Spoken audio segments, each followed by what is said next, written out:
It says Elden Ring. Elden Ring, Elden Ring. Okay, that's good. YouTube. Says I'm live. It says Elden Ring. Okay, I think we're good. The restream chat seems to be working.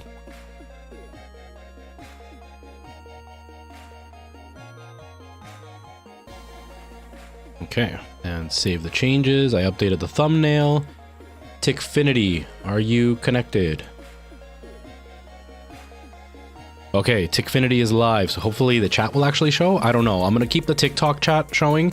VR Ninja, hello, nice to see you. The Dark, hello to you as well. I hope you are doing well. Hope everybody's having a good day. Sorry, I'm just in the midst of setting up here, but we should be good. Gina, thank you so much. 30 months. Holy crap. Have we really known each other that long? Big Nick, hello. Nice to see you as well.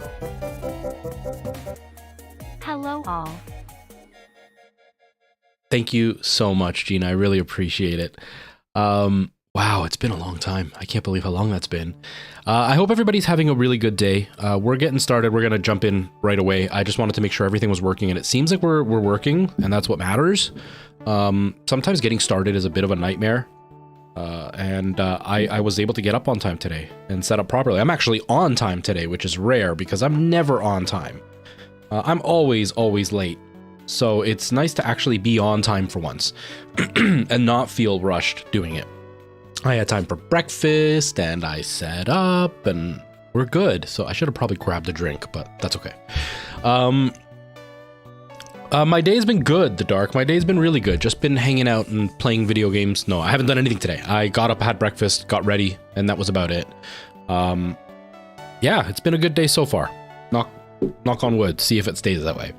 All right, I don't think there's anything else that I need to prepare, so I guess we can just kind of stop the music and get started, I guess. And, oh, I forgot to switch over to the window. Let me switch over to the other window to switch the scenes. And boom. Hey, why didn't that one change? Weird, it's not changing together anymore. Good enough. Can I... Linked scene. Yeah, game. Weird, it didn't do it. Oh, because I clicked the wrong one. Because this one's not supposed to be here. It's supposed to be way down here. Gameplay, there we go. That's why it didn't switch. That's better. My camera seems so low. It's really low for some reason. or maybe I shrunk overnight. Oh, the chair's all the way up. I think my camera just moved. That's better. That's better. There's gonna be a no-hit speedrun while blindfolded and one hand tied behind my back and with my big pinky toe. Oh man, uh-oh. Hold on, we're having an issue here. Was that TikTok? Was that TikTok? Tell me that was TikTok. No, that wasn't TikTok.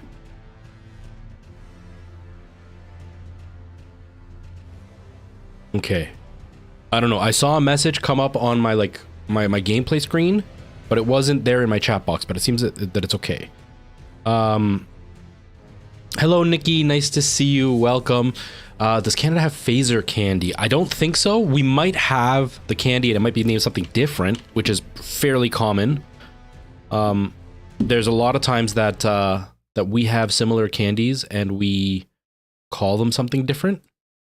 Like I know Smarties is one of those. You guys have Smarties. We have something called Rockets, and they are Smarties, at least if you're in the States. They're called Rockets here. And the reason is that we had Smarties copywritten to a different company. And they do almost like M&Ms, but they're a thinner shell and they're smaller. And then so when they came here to do the Smarties, they couldn't. So they named them Rockets. I don't know. I don't know if the Dark is... or the Dark, sorry. I don't know if phaser candy is something different here or not. Dakota, hello, how are you? Welcome. Leonardo, hello, nice to see you as well. Okay, I don't think I've played this without everybody. No, I didn't. I'm going to try to keep an eye out on chat because it seems like the chat is kind of messing up a little bit. It's not popping up on screen the way I want it to. So hopefully everything's okay. I hope the audio's okay. Do I sound okay? Everything's okay. I hope the audio's okay. Yeah, it sounds like I can hear the video game, so that's what matters. Dakota, I hope you had yourself a good night. Oh yeah, I'm in this area. I don't know what I'm doing, but I am in this area. Where did that blue marker go? There it is. Let's get rid of this thing. So we're way up here. Oh, gameplay's all messed up. Can't see gameplay properly.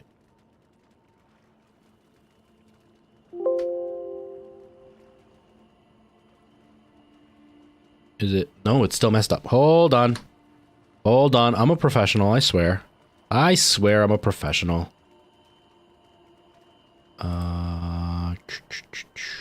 Game capture. Let's go over here. Yeah, that's the problem. And then transform and fit to screen. Wait, why is it? Oh no, it is just, it's because I'm on the map. I'm an idiot. I'm an idiot. Oh, right now I wish I had that sound effect meme. You know, the ones like stupid. I wish I had that right now. So dumb. Oh, nice, Nikki. Nice. How is it?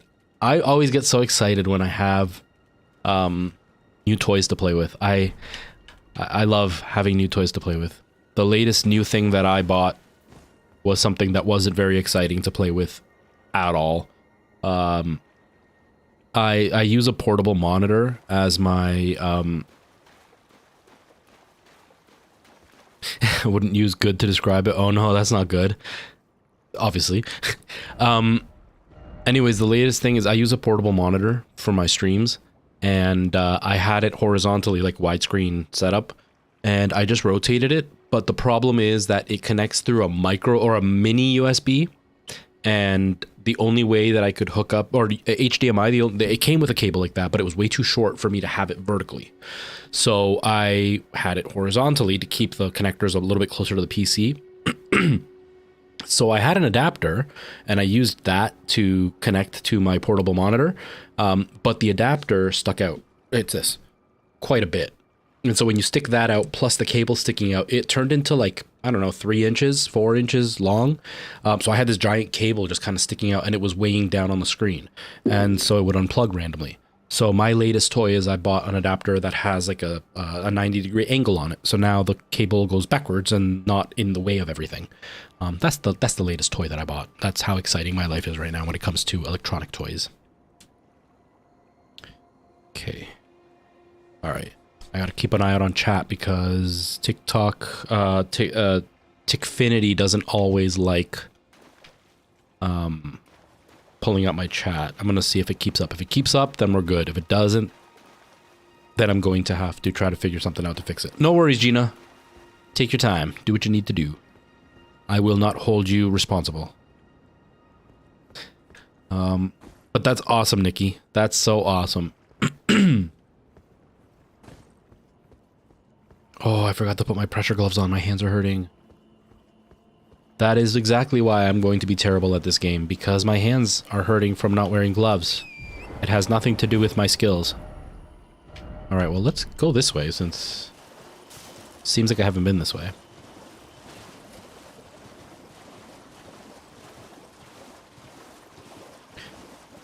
Oh, man, oh, man.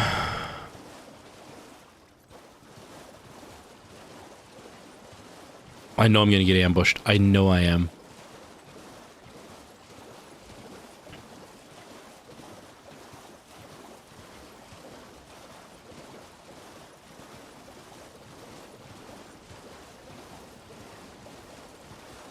Is the stream running okay? Yeah, it seems to be pretty smooth.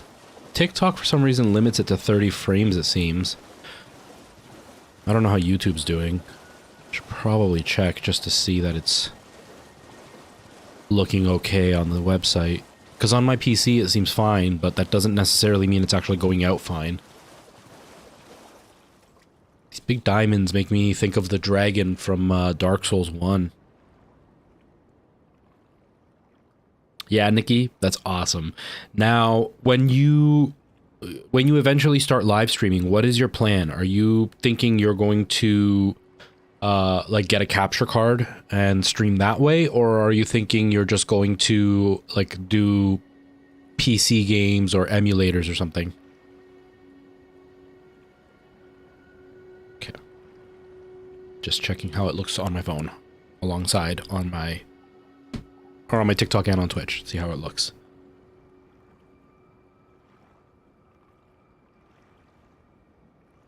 Yeah, the dark. Yeah, I have the same issue because obviously I'm Canadian, so I use centimeters and stuff. What the heck? Stop it. The chat is not keeping up to date. And every time I click away from it, it brings up my OBS instead of the TikTok chat, which is not what I want.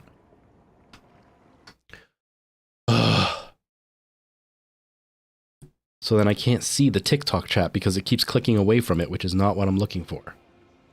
Okay, are we working now? Are we good? Is everything okay? Okay, there we go.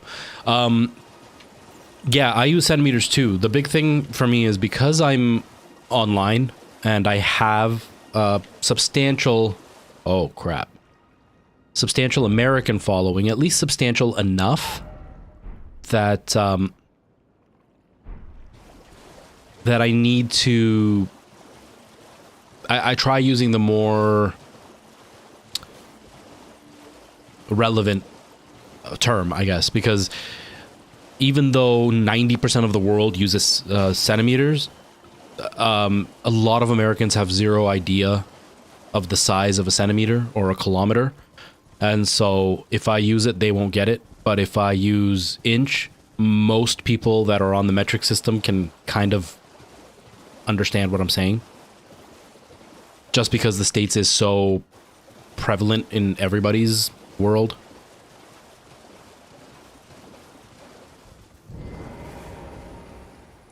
Ooh.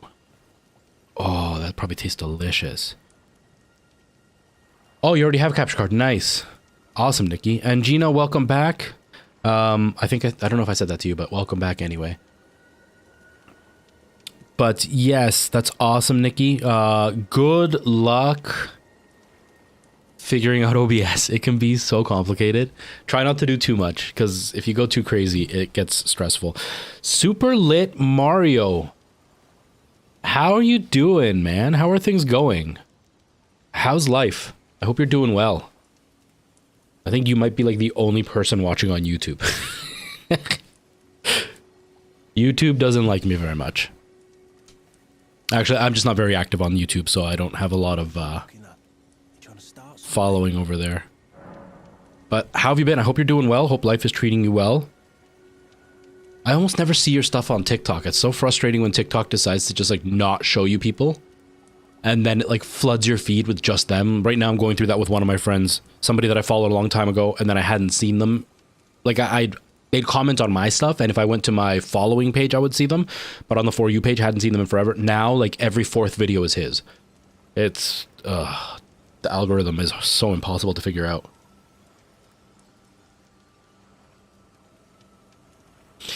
Yeah, I don't blame you. I don't blame you. They're something else. There's something else. That's all I can say.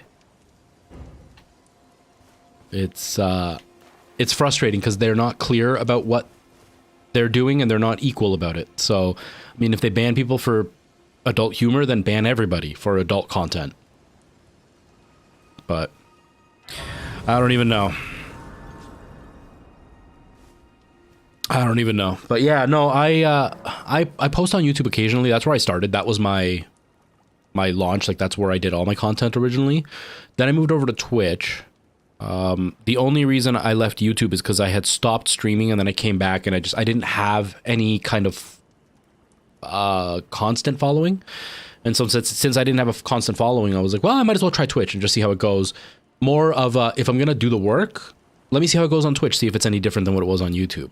And it was a slower growth on Twitch than it was on YouTube, but it was a more consistent growth on Twitch than it was on YouTube.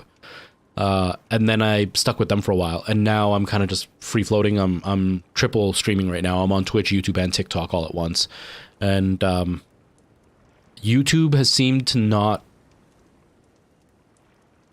responded, I guess, whereas Twitch has kind of responded even after taking a break. And so it's kind of hard for me to post on TikTok, post on YouTube at all, because if I do like a 10-minute video, it could take me up to like 10 hours to do it, and I get like 100 views. And if I do a TikTok style video on YouTube, I might get like 500 views if I'm lucky, whereas on TikTok, like even my bad ones get 1,000 views. And so like it's very demoralizing to post on YouTube at all for me. Even though TikTok is a disaster when it comes to knowing what is going to work and what isn't, and what's bannable and what isn't, YouTube just doesn't work for me anyway. It's frustrating. No, super lit. Yeah, more effort and less traction. Always. No, what I'm actually doing is I am using Restream to stream to Twitch and YouTube. And to Twitch and YouTube. And then there's a plugin that you can get by Atom, I think is how you pronounce the name. And it's like a vertical plugin, and it allows you to stream from OBS to a vertical platform. So I'm streaming to TikTok from the plugin, and then to Twitch and YouTube, or to Restream for Twitch and YouTube. And I have to lower my bandwidth. Like I'm using less than half on each to try to keep it as stable as possible. But it allows me to be on TikTok with it being set specifically for TikTok, all vertical, and with its own overlays, its own transitions and everything. And then I've got one set for YouTube, which is specifically for the way that YouTube is set up. So it's not bad. No, so Restream is free for 2 platforms. Like you can use 2 at the same time. And then the Atom thing is a free plugin. And so it's completely free, and I can stream to both. Downside is that doing that, I'm having to run 2 instances of streams, like one stream for just TikTok and one stream for just Restream. So I can't have the full quality. So I'm running TikTok at 720p, and it's down to like 30 frames. YouTube, I don't know if I have it down to 720p. I might have it down to 720p, but that's because this game's on PC, so it bogs down my computer. But it's free. It's not too bad. Yeah, it's worth a shot, right? Like sometimes your style, not you in particular, but like your style of content may really shine in one place and then fall flat in a different place. It's definitely worth trying different places. TikTok's live streams are hit and miss. Like right now I've got 1 person watching me on TikTok. There have been other times where I've been live on TikTok and I've had over 100 people watching me, but then it'll be 6 or 7 streams where it's 1 to 5. And so it's like, it's a lot of extra effort for not very much turnout. And because of the way the algorithm is, there's no consistency in who watches you. It's not like Twitch and YouTube where like the same faces will come by because they know what I'm doing, and they can, they get notices, and they can find who they want easier. But yeah, that's content creation, man. Content creation is just never straightforward. And it just requires so much effort, as far as not even like the actual creation of content, but like the effort behind the scenes of like reading analytics and figuring out what's going to work and what isn't going to work, and recreating things that were really good and seeing why the next one didn't perform as well. And I hate it so much, because like I'll literally make a video and it'll get 250,000 views, and then I'll remake the same video with just a different punchline and it'll get like 1,000 views, and I don't understand why when I'm using the same setup, the same everything, and nobody watches it.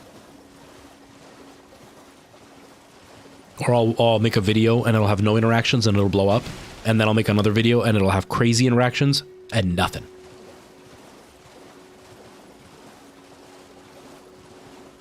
Okay. Oh, nice, Nikki! Nice, Nikki. I forgot that if you try to subscribe from a phone, there's an extra charge from the fact that it's an app. Holy crap. This isn't good. Oh, this isn't good. Can I jump up? Yes. Go, go. No, wait, that's the wrong button. That's not the wrong button. Run.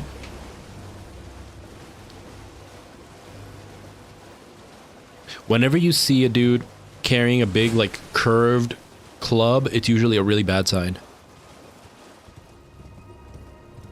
Hey, Preston. How you doing, man? Okay. Can I make that jump? I don't know. There's a whole bunch of really big guys around here, and I'm really nervous about it. And like, what the hell is that?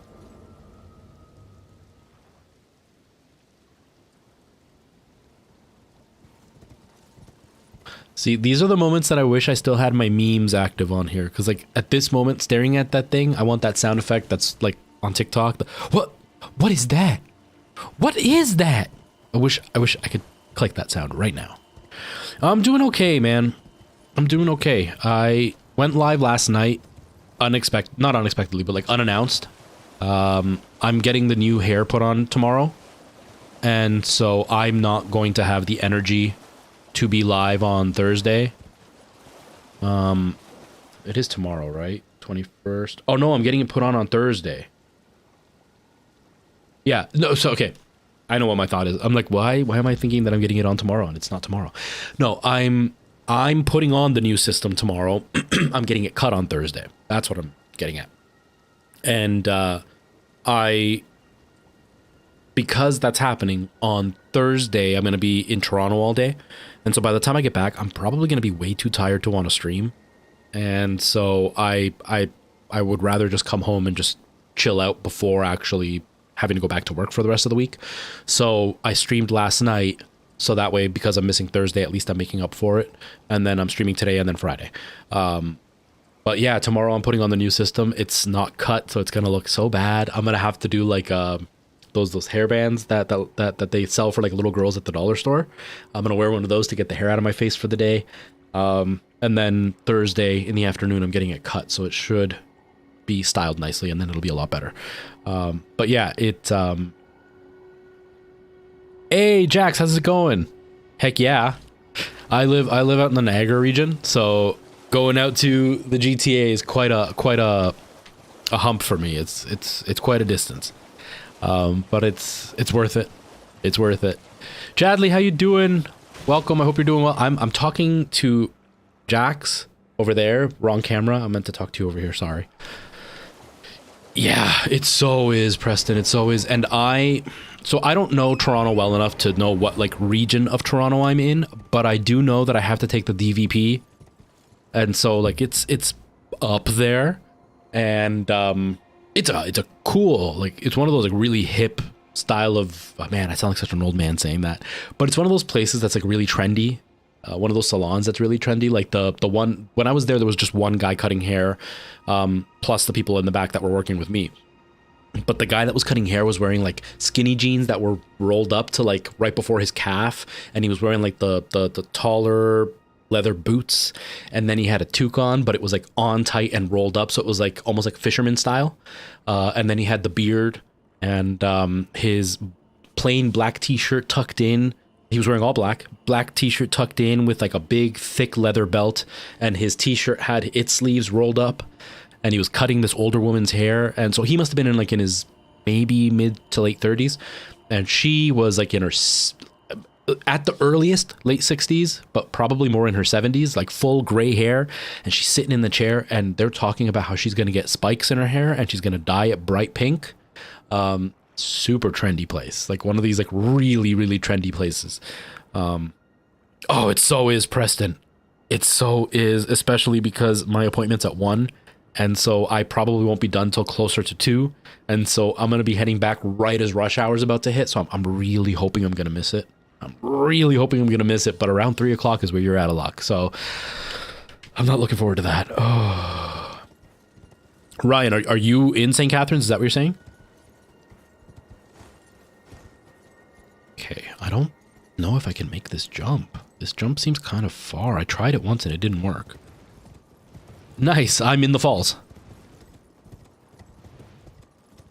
It's always cool to see people that are within like a stone's throw away, because when I started content creation, oh, I made it. When I started content creation, I was, oh, another one, really? I obviously I didn't have as big of a channel as I do. Nope, not even close. I didn't even, oh crap, what are these things? Oh, that's uncomfortable. When I started content creation, I was on YouTube and even Twitch, and most of my viewers were from the States or from Europe. So even meeting a Canadian was a big deal for me. But now with TikTok, my reach is big enough that now I do see people that are from the region. It's always really cool. It's always really, really cool to see people that are somewhat nearby. I still haven't been recognized anywhere though, which I'm nervous for that to happen. I'm not surprised I haven't been recognized because I don't go anywhere, but I'm nervous for the first time I meet somebody because I'm socially awkward, so.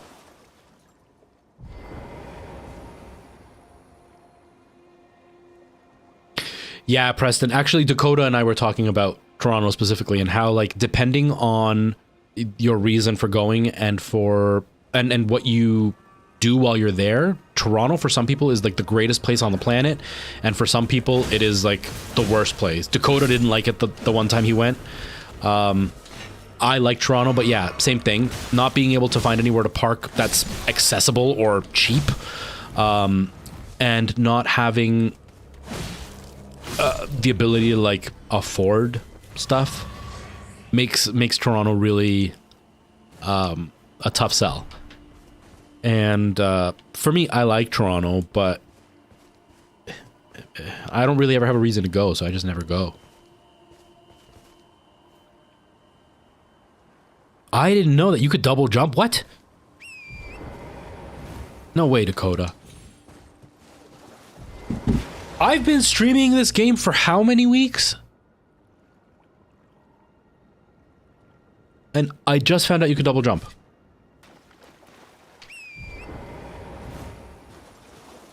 No way.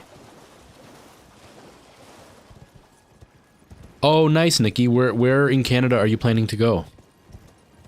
Oh man, I had no idea. What a difference. Oh my god, yeah, Preston. Yes. In reference to the chat we were having, that's one thing I'm not looking forward to. At least when I was in Hamilton, it was, you know, a 45-minute drive. So it's like, that's feasible. But from here to there, to do a 15-minute audition just to not get the job is not something I'm looking forward to. Although that's going to be way down the road. That's not going to be any time soon. You know, I at least want to do one thing locally just to kind of get back into the groove. But yeah, or like having to go out to like try to find an agent or something like that. That's gonna suck. That's really gonna suck. Oh man. Like, at least if I had friends out there, I could be like, oh, let's spend the day out there. I'm gonna go out for 15 minutes, do what I need to do, and then just like spend the day out there with somebody. But it's like, no, I'm just gonna go out and then come right back home, be in a ton of pain from sitting because of my bad hip, and then not book the deal at the end, and then go to work all night. Haha! What does this give me? Whoa! Why did it blow me up? Hey, I got a somber smithing stone. Nice.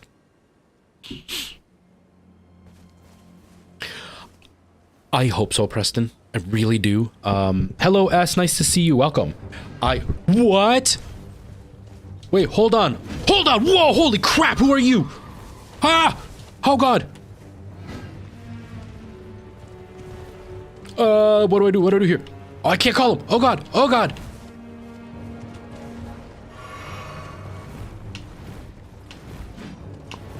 Okay, that's cool.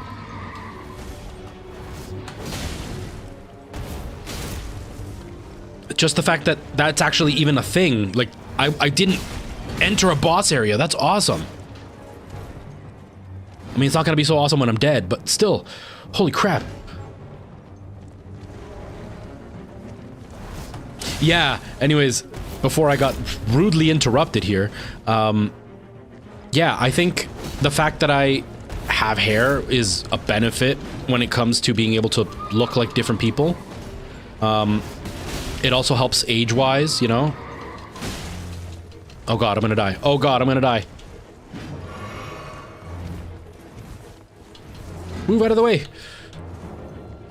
Okay.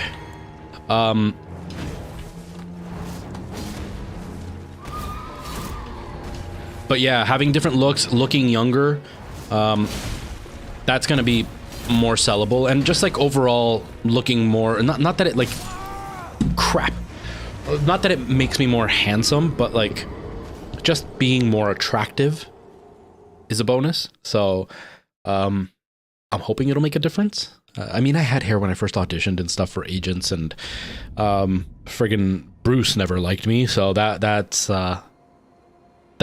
one agent that I know has never had interest in me, even when I had a full head of hair. And I auditioned for a few different agents, and the only two that ever were interested was one really, really small time agent who ended up going out of business eventually, that I didn't sign on because my prof told me not to, or not told me not to, he told me to wait until he gave me the go ahead, and then by the time he gave me the go ahead, the agent had already filled the role, or like the spot. And then the other agent that signed me was 100% a scam agent. You know, one of those like pay us for the package, and you have to use our headshot guy, and you have to have like our kit that you have to buy, and you pay me a fee, and they don't take a percentage. You just pay them a fee to be with them and all that stuff. So it's like that wasn't a very solid agent to go with. And outside of that, I haven't really had luck with agents. So we'll see if maybe the more mature me, the more practiced me, and the more self-aware me might have more luck. Who knows? We'll see. What does that mean, Preston? I don't know what that means. Beastie Boy, hello.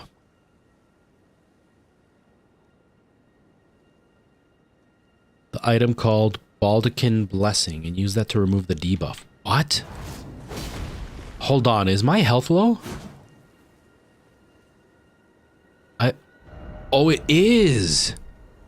That's what that red square means. Oh, okay.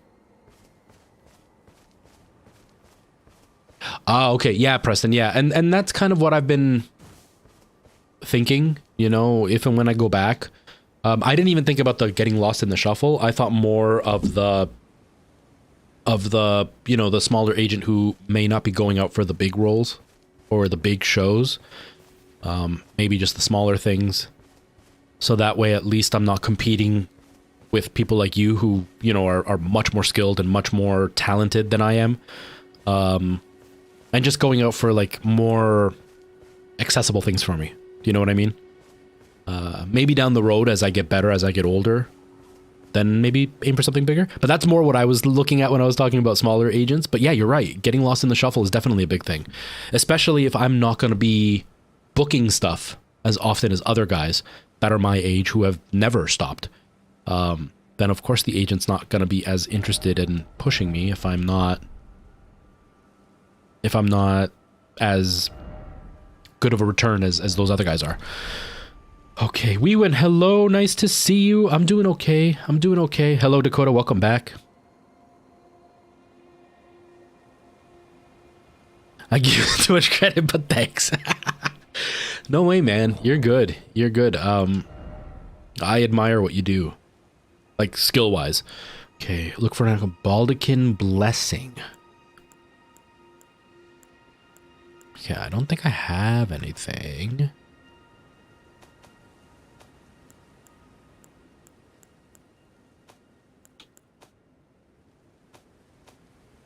Yeah, it doesn't look like I have. Oh no, that's crafting. I was looking at crafting thinking it was inventory, sorry. Okay.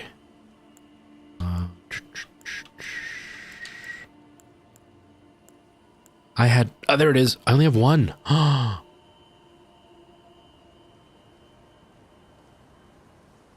Is this what I need to use?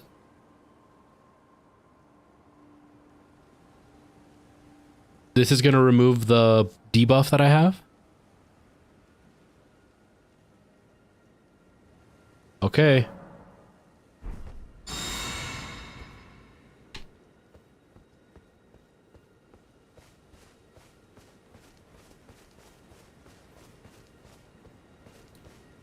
All right.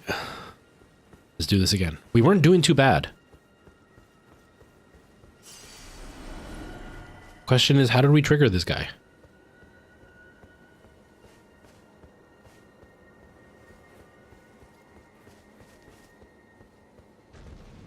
There he is. I think. I don't know. Was that him? Oh no. Why is there always a new, more scary monster every time I do something?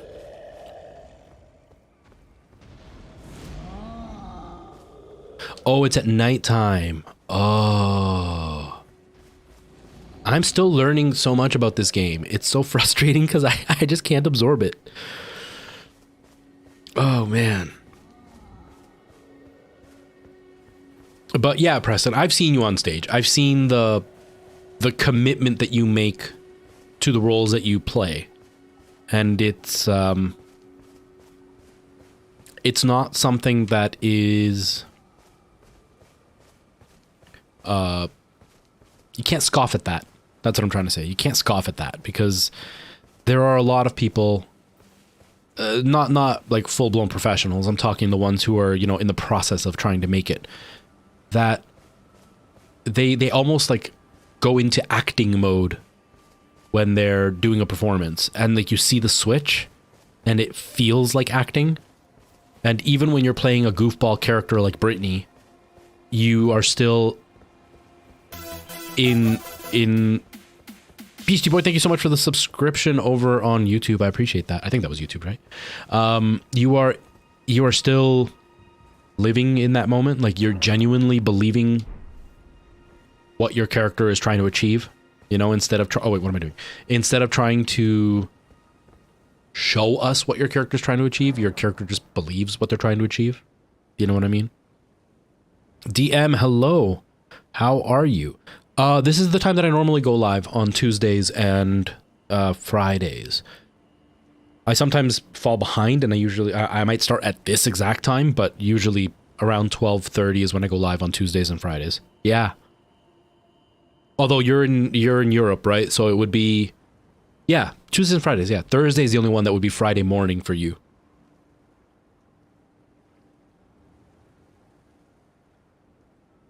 And I think that's probably the hardest thing to do. At least for me, that's one of the hardest things to do, Preston, is not think while I'm on stage.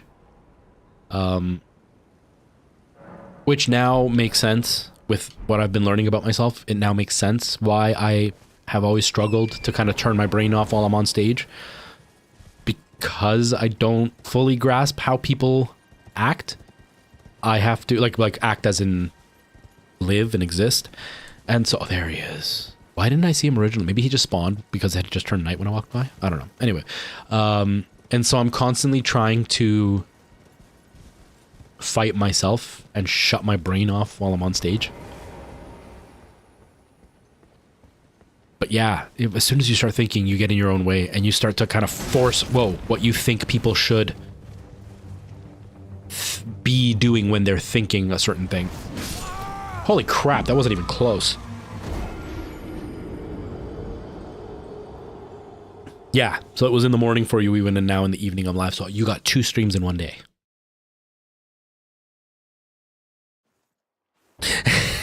Sticking your hand down the pumping. Oh, that was one of the best, worst video games I ever played in my life. For those who don't know, I streamed a game a while ago now. Called Daymare 1998, I think is what it was called. And it was a game that was inspired by Resident Evil 2. It was originally, I think those, I can't remember now, but I think the story was it was originally being remade. Like it was Resident Evil 2 remake. And then Capcom stepped in and did a cease and desist. And so the dev had already worked so much on it that they just went and shifted it and kind of recreated the idea of Resident Evil 2, but made it their own thing. But it was very, whoa, what the, oh, a bear, you stupid bear. All right, bear, let's do this. And then it was very clear, whoops, that the devs were not native English speakers. Because the script was slightly awkward, and there were certain things that were like written in a way that a fluent English speaker wouldn't say. And the guys acting it out, they had very, very, very light accents, like not enough to say, yeah, that guy doesn't speak English. But it was the sentence structure that was really strange. And so one of the lines was that you have to stick your hand down the pumping, and I lost it. I lost it when I read that.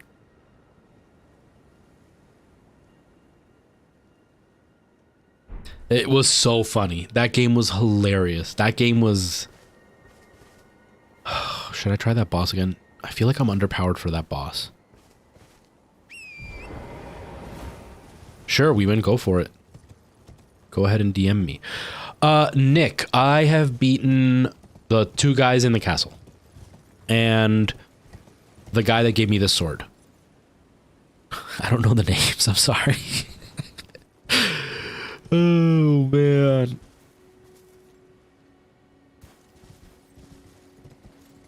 Yeah, DM. I think they were Italian. The saving, not the saving grace, but like the crowning achievement in that game was that it was the very last thing that the guy who played Leon Kennedy in the original Resident Evil 2, that was the last thing he voiced over. He was the narrator in that game. And so like that was really cool. Uh-oh. Wait, am I wearing... I'm wearing my headphones backwards. Oh, slide into that DM. Slide into that DM.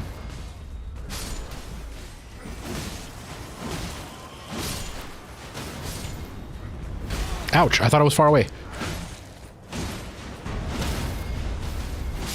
I don't know if I'm supposed to be helping these guys, but I did. Are they gonna kill me too? Oh god, they're probably gonna kill me too.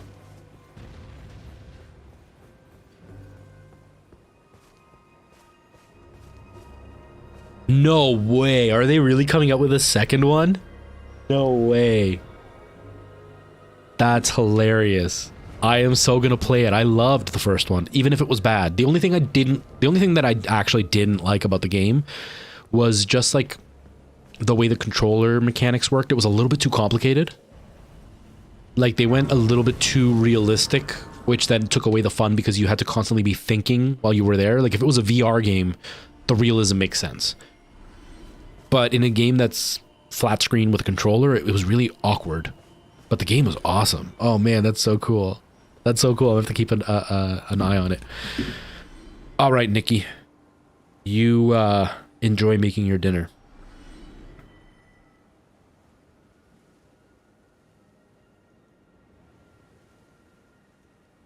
Okay. We win. I think you said something. Limegrave. What? Where's Limegrave? Like oh wait. No, that's Lurnia. Gatetown Bridge. I don't know where oh no, Limgrave over here. No, but that's water. Do you mean like this little island? Is that what we're talking about? Yeah, go for it, Weebin. Go for it.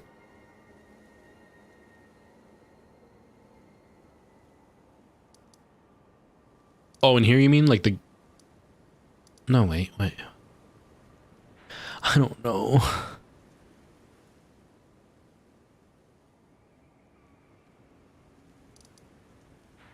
That's the lake shore, because I'm up here, right? And I'm heading this way.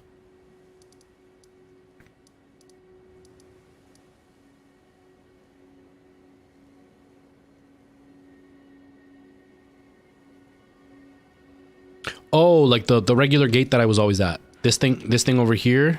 Right here, the gate front.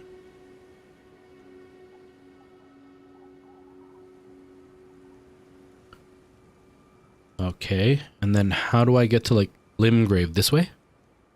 Is this what we're talking about? Going down this way? I hate the delay because I always have to like just sit here awkwardly. If I go nighttime to the bridge southeast. So from here, southeast. So either this bridge or this bridge. Okay, well, let's get over here first. Anyways, it's always so awkward because it's like, do I do this? And then I just sit there awkwardly until you answer. But what makes it even more awkward is now you've answered me, but in your timeline, I'm still just standing there waiting, even though you've already answered me. Oh, internet delays. 2023 problems. Okay. Bye.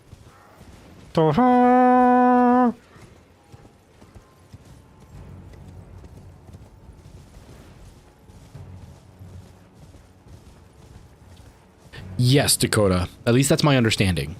I've never really kept an eye on it, so I have... Why do I keep like going off camera? I'm like, I always like shift and slightly get off camera. Yes, that's my understanding, is it's got bleed on it. He's pretty good so far.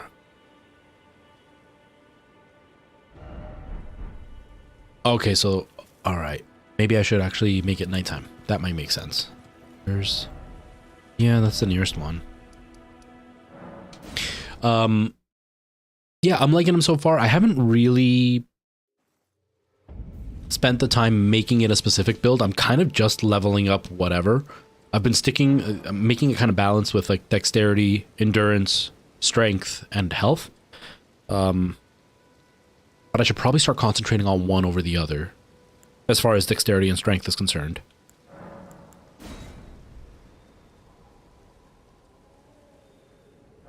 Because I'm guessing it's going to be one of those things where eventually, even though right now I'm pretty well balanced, eventually it's going to bite me in the butt because I'll be lacking in certain areas, which will in turn make it a lot harder to maybe use certain weapons or, you know, whatever. There's a way to respec? Okay, well at least that'll give me an option. There you are. Oh god, another one. Let's do this. This is the first one that I looked at and scared me.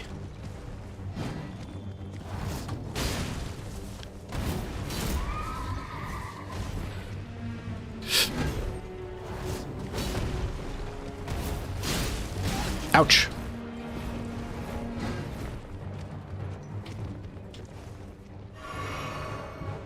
I hate that I can't summon anybody. Ouch. Oh god, I'm looking at chat and I shouldn't be.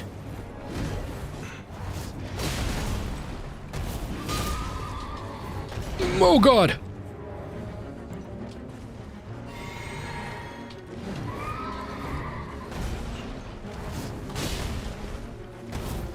Oh, so close. Boom. Done. Jerk. Yeah, what are you gonna do about it, huh? What are you gonna do about it? Oh god, no, no, don't do that about it, don't do that about it, oh god. Okay, okay, okay, we're good, I got you. What? No, you can't have another horse.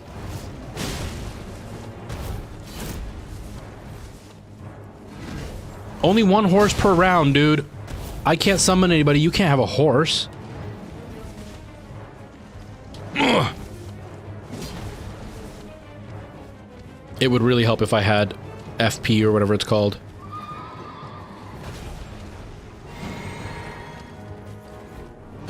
Oh god! Dang it. I started to panic. Hashtag chat kills. Pretzel, how you doing? Welcome. How are you? Rigo is good, man. Rigo's good. To that on Apple Watch. Shut up. According to this, I looked up panic. Oh, it disappeared. Wait. Panic hashtag chat kills. Pretzel, how you doing? Or no, panic hashtag chat girls. Pretzel, how you doing? Welcome. How are you? but we can't find that on the Apple Watch. Oh man. Oh, okay. I'll take a look, Nikki. You fought him with your horse. I tried fighting with the horse earlier, like the first time when I was way underpowered, and I can't. I don't know how to fight on the horse.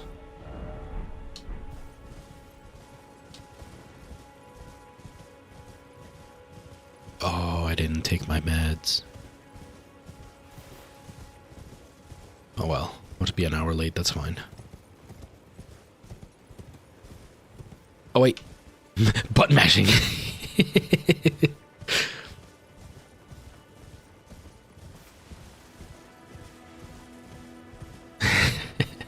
Button mashing saves everything. Button mashing is the only way to play. Let's try again.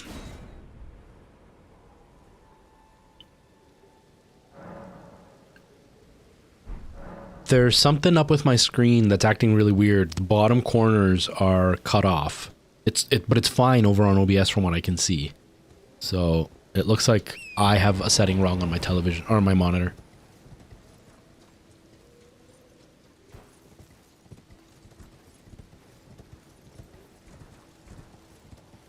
Jeez, Dakota, that's crazy. I used to be the same, not with that build, but I'm talking about like I would find a build that worked, and then every time I play the game, I would just do the same build over and over again. But then I started doing challenge runs on stream, and now I don't really have a build that I like. Oh! Only because now I'm not used to any one build. Downside is now I don't know how to use any one build. And so I'm almost worse of a player because I didn't do that. Oh god. Oh, I knew it. I got about halfway that time.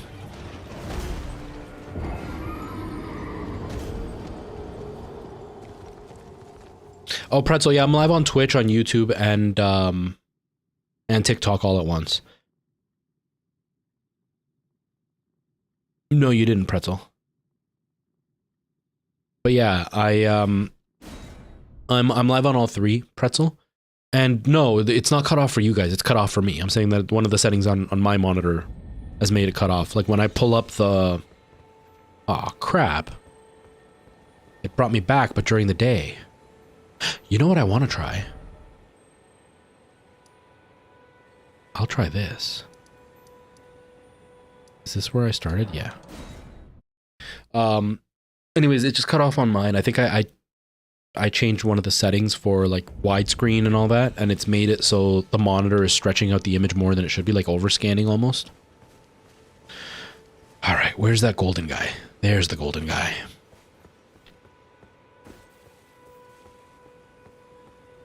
It always... See, that's dumb. It makes me waste my time. Having to go back and reload over and over again. All right, homie, let's do this. You're gonna kill me, aren't you? You're so gonna kill me. You're so gonna kill me. I didn't even hit you once. Ouch. God, your horse is glorious, though.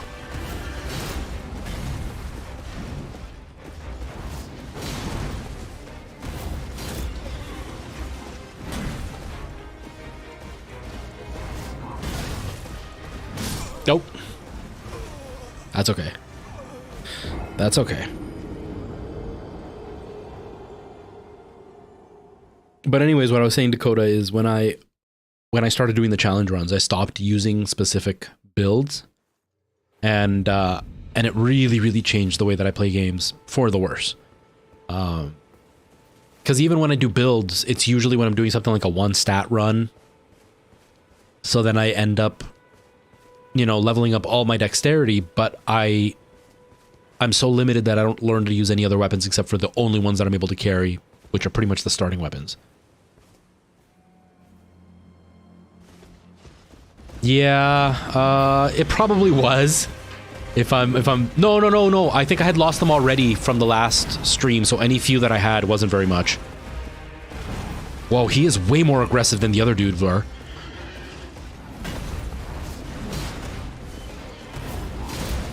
He is so much more aggressive. Holy crap, he is so much more aggressive. All right.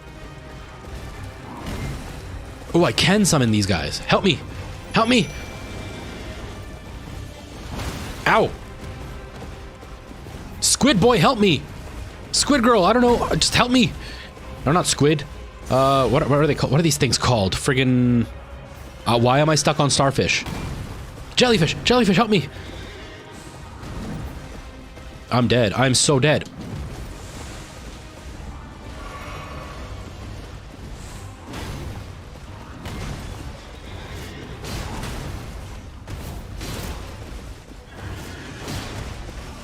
Ouch. Ouch.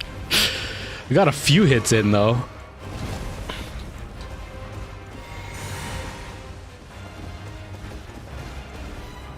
Aww.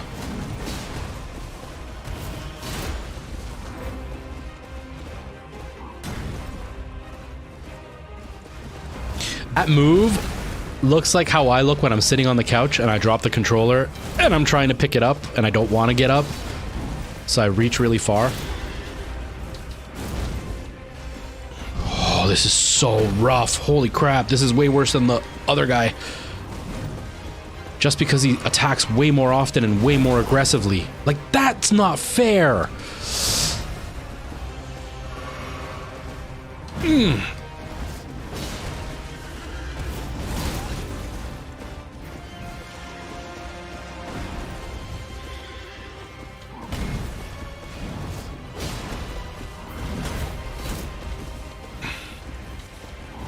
I'm out of health and everything.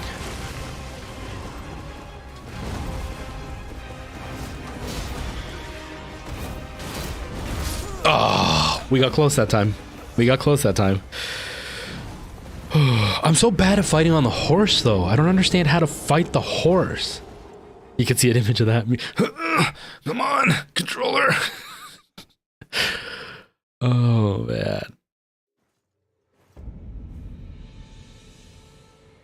Yeah, Dakota. I mean, once you find one that you almost like feel in your nerves, like you can just naturally do the attacks the way they're supposed to be done and you know the timing, it's really hard to break that habit. When I first played any Soulsborne game, I went straight for dexterity just because I liked the look of the weapons that they offered. All right, let's... First of all, okay. But yeah, I like the look of the weapon. So I learned the dex gameplay, I guess you could say. And then I had a really hard time when I moved over to strength because strength was so much slower. So I wasn't able to like dodge and weave as easily. Whoa.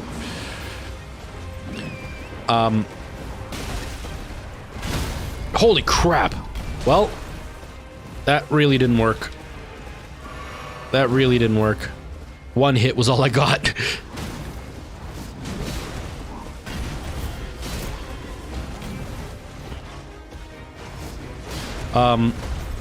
But once I... Oh, crap. Why did he stagger? But once I got the idea of strength, I liked strength more than dexterity for a long time, just because, like, I was a tank. And then when I started doing like the no armor runs and all that kind of stuff, I stopped really worrying about the weapons that I had and I started concentrating more on how to survive, which clearly I didn't learn anything. And now I just don't know how to use any of the weapons. Yeah, we win. I'm just really bad at it. I just feel too stiff. Oh, I didn't call my jellyfish.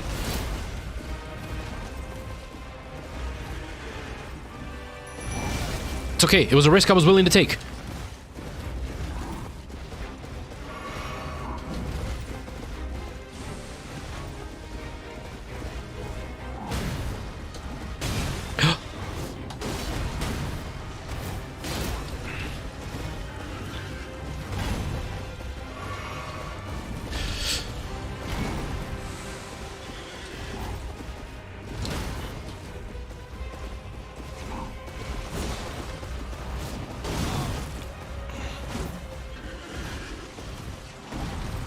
Oh, I'm out of FP.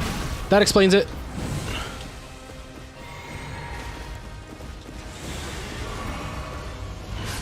Bye, jellyfish.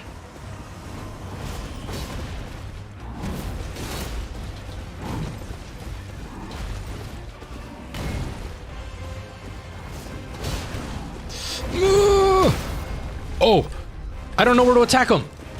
I don't know where to attack him to do the stagger.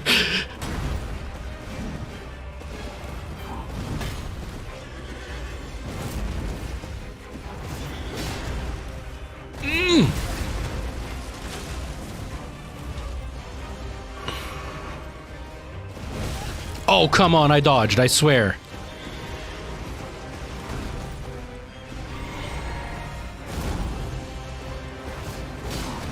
Aw, that wasn't so good. That wasn't so good. Bitsy, hello, nice to see you, welcome.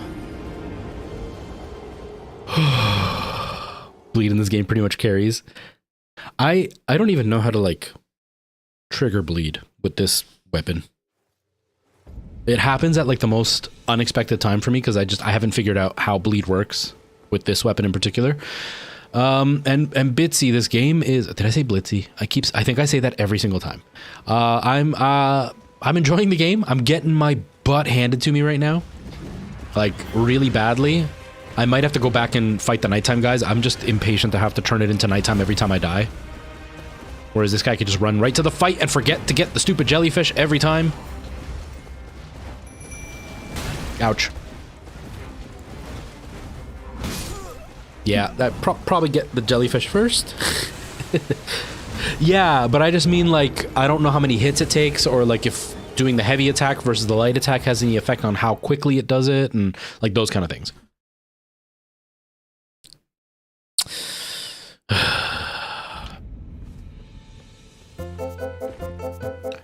Merle, 26 months.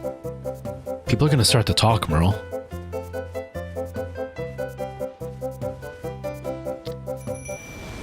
Whoop whoop, 26 months party popper. Whoop whoop.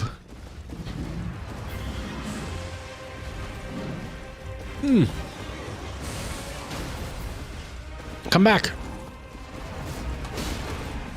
Ouch. Ouch. What? That wasn't even close.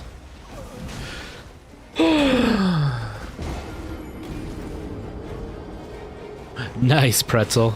Nice. 480 is, it's kind of rough to watch streams on, especially when it's like high action, because it just completely gets full of artifacts. All right, let's go back to the bridge. Let's go back to the bridge. I'm getting my butt spanked. I have a better chance now, but it's still rough. It's still rough. Merle, I really appreciate that. It's the longest relationship you've ever had. Merle, you're gonna make me blush. You're gonna make me feel special. I'm gonna have to fly out there soon and take you on a real date or something. Jeez. Okay. Nighttime. 360 to be able to watch. Holy crap.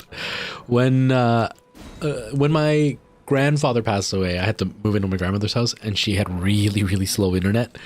And yeah, I think it was at like 240. I think I had my bit rate down to like 400. Right now I'm running at like 5,000. I had it down to like 400 to...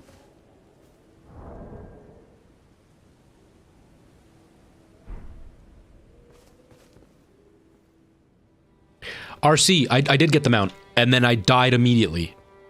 I can't fight with the mount.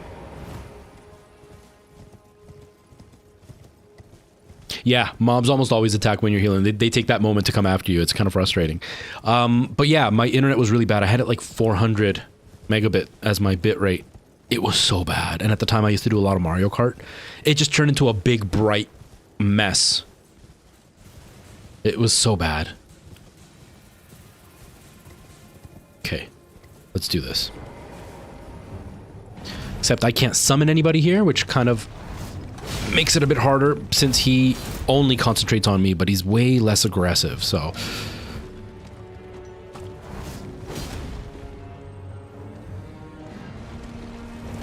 Oh, come on. Oh! Ouch. Ouch. What the hell, every time?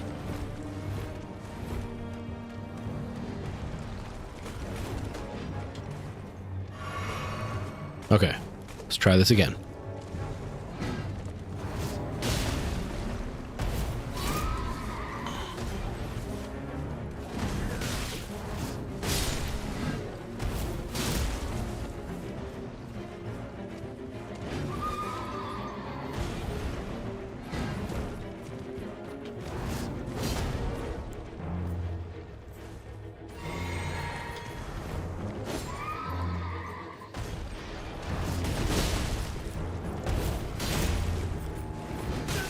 Get out of here, dude. I'm in the middle of doing something.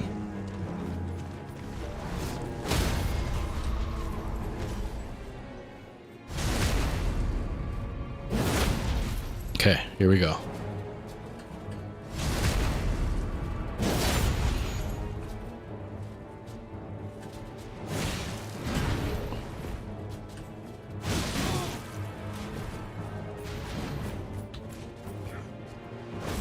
No! We got close. We got close.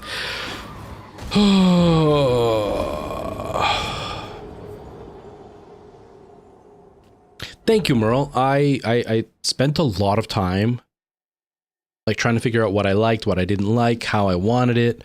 And I originally wasn't going to do anything. Like I had it for the last few weeks where it was just like my face and that was it. And then I sat down and I was like, you know what? I want to just add like the last sub and stuff when that happens. I'm like, at least that'll, you know, be a little bit. And I was like, well, if I'm going to put the sub, I want to put at least like the last things that I had, you know, when they bits or whatever. I was like, all right, I'll add that. So I added the stuff. Where's the camera? Right there. I added the stuff at the bottom. I was like, okay, I'll do that. I was like, that's good enough. And I was like, now it looks weird that it's just like my camera and that's just like floating there. I'm like, okay, so let's round the corners on my camera. I was like, but now my camera looks weird that it's rounded, but that's more square, like the wording. All right, let's add a border around my camera, just make it really thin so it's not noticeable. I was like, but that's kind of weird because like now it looks really neat and I want to get my logo on there. All right, let's add the logo. And little by little, it just like went up and up. And then I was like, I'm not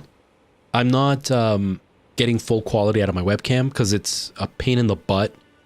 The way that I had it set up. And so I was like, I'll plug in my second camera. That way I can have one vertical and one horizontal so I can work out the layouts a little bit easier. And now I went and I made my own transition and everything. Like I went way over the top for no reason. For no reason whatsoever.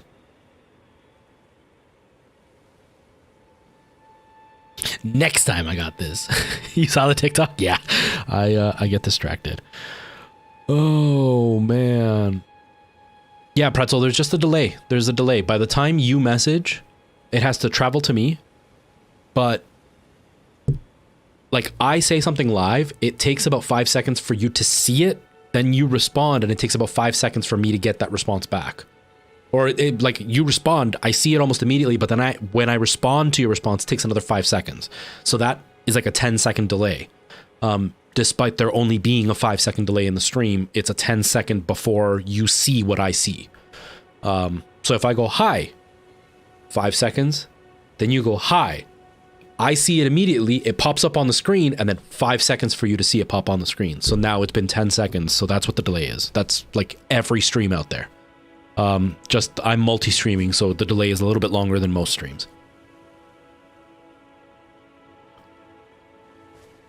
It is we win. It just really sucks that I'm busy with things that sometimes absorb all of my time and I end up doing nothing productive.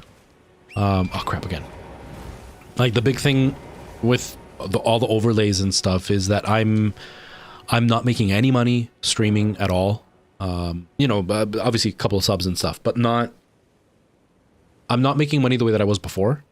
And so like investing, because the transition took me something like 4 hours to get to work the way I wanted. And 4 hours for yesterday, I got no subs. The stream before, the last 2 streams, I think I got no subs. So that part is where I beat myself up because I'm like, oh my God, I put in all that work. Not as in like I put in that work and nobody's paying for it. It's more of like I know I'm not trying to make money doing this. And I'm just like spending all this time doing that when I could be doing something more productive with my time. Do you know what I mean?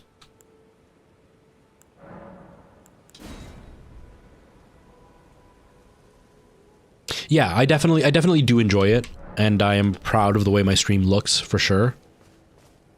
And in a few months, there's going to be some pretty big changes.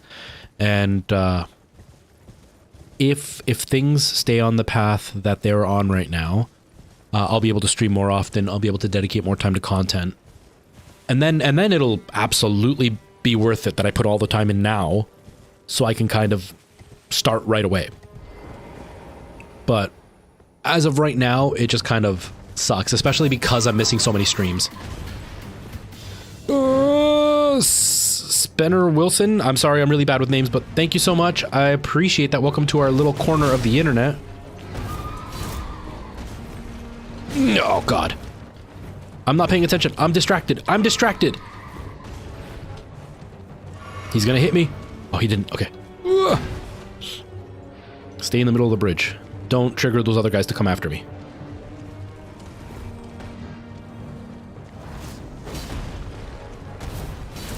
I missed. The worst part is he keeps circling me. Oh, crap. I wish I had distance attacks so I could hit him from here. Ouch. Oh.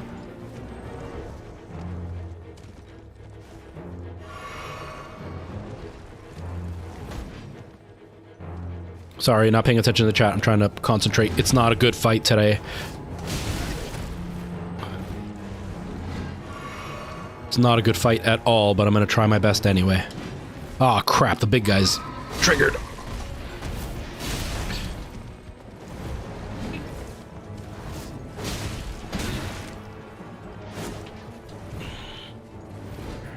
Oh, I'm dead.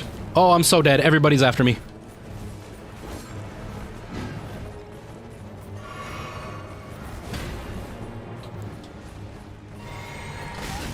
Oh, it's over. It's over. It's such a bad run.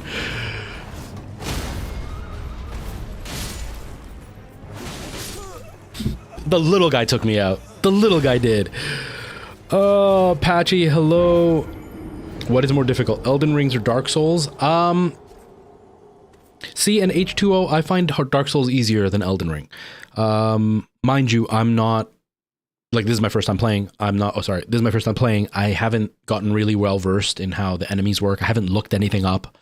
But 1-to-1, I find Elden Ring harder. One of the reasons being that Elden Ring, being an open world game, you're more likely to hit a spot where you're way underpowered. Just because it's open world and you can kind of go wherever you want.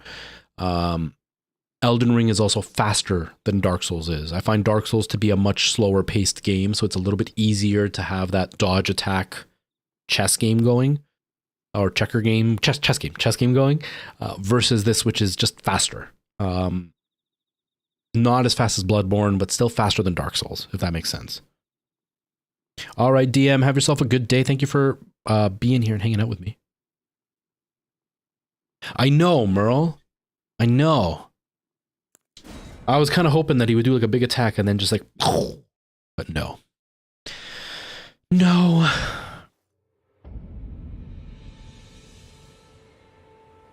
Yeah, Pretzel. Actually, the first one, Margit, I think it was 2.5 streams it took me to take Margit down. Or 1.5 streams to take Margit down. But I was also like insanely underpowered. Like when I was fighting Margit originally, I was level 7. And the whole stream, the Margit kicked my butt. Then the second stream, I think I was level 17. And then I did okay. Yeah. And then the one after that with the dragon head, I don't remember what any of the other names are, but the one after that with the dragon head, that took me half of one stream and half of the next.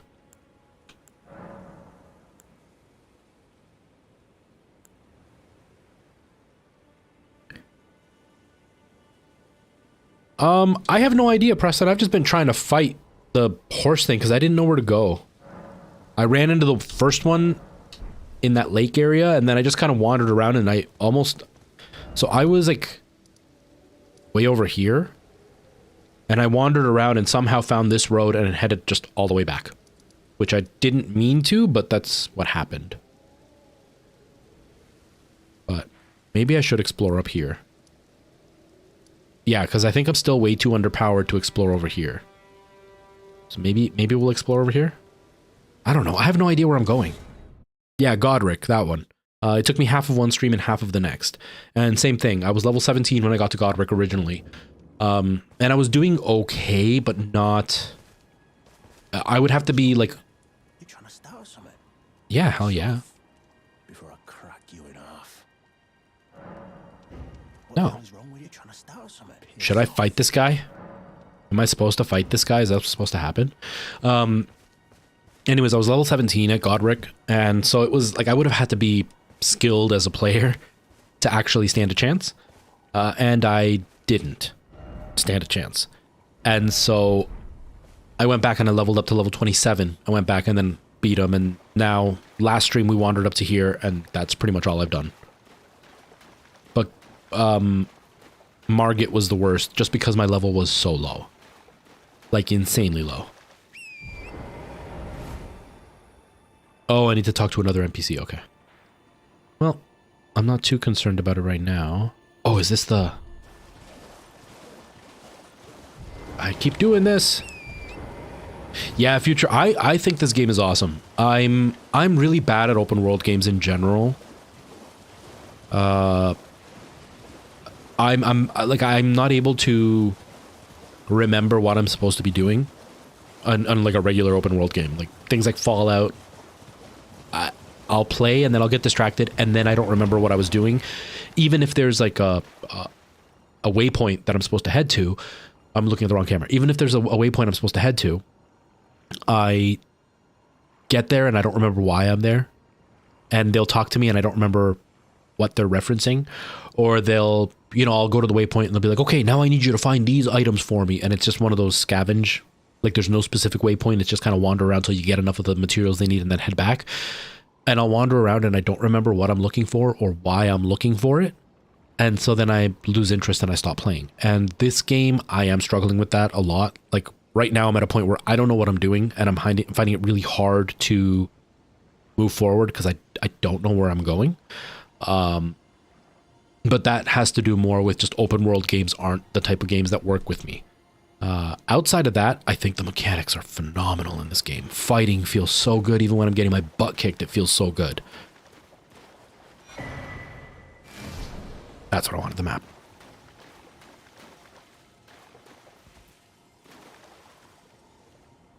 Yeah, we win, and that's I think what is missing in a lot of games. What game is it right now that I was stuck on? There was what game was I playing? I think it might have been Dragon Quest Builders, which is kind of like Minecraft in the Dragon Quest world. And I was supposed to go pick up some items, and there was a waypoint to the area it was going to be in, but it wasn't actually a waypoint on the thing I was looking for.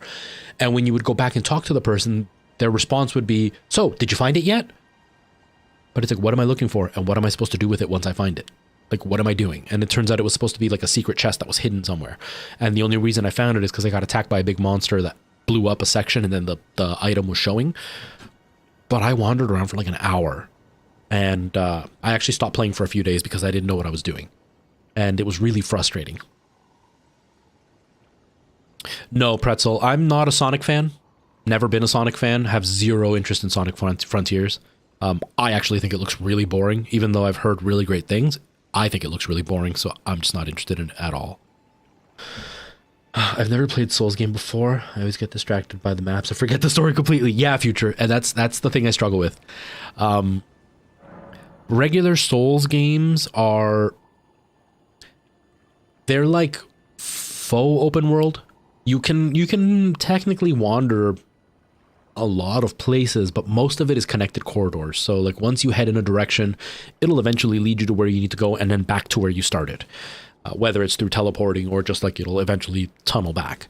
But there's usually like one or two ways you can go at all times and then follow the path to the end. So it's nice that you can kind of, it's not even that you really have a choice. You'll usually meet a dead end and then it tells you have to go back and find what you need in the original place. But it's large enough that it almost feels open world, but it's still restrained enough that you can kind of know where you're going without really knowing where you're going.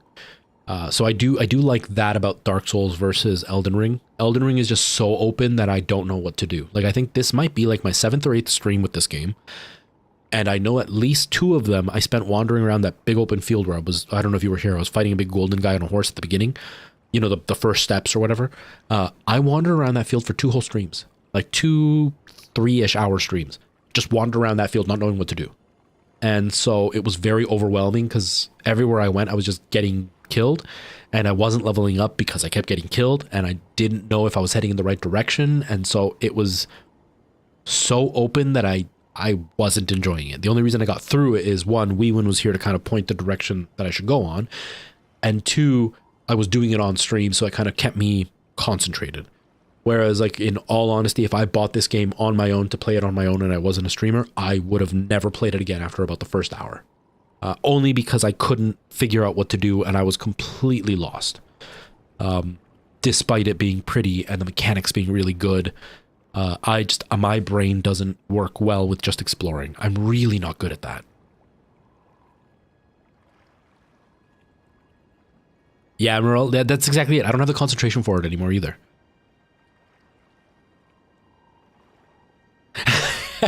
How are you liking the game, Merle? How are you liking the game? I'm not a fan of the franchise in general. I've just never, I didn't grow up with it, and I didn't even hear about it till I was an adult. And so I don't have any connection to it, and so it doesn't interest me at all. But graphically it looks beautiful, and every review I've heard outside of like the drama that's around it, every review I've heard is that it's genuinely a good game. How are you liking it? Yeah, we win, and that's what I end up doing. If I get a game that I know why am I sitting here?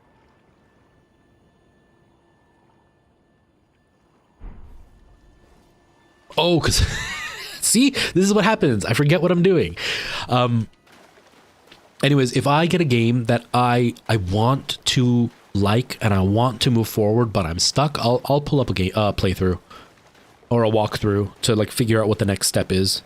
I hate doing it though, because they'll usually give stuff away without, they don't mean to, but they do, and it kind of wrecks it, right? Like they'll be like, okay, so you're gonna walk into this room, but you'll want to remember this room because later on this is going to be really important. And now I'm expecting something there, and so it takes away the surprise of getting caught off guard or finding something special there. So I hate walkthroughs for that. But yeah, like when I played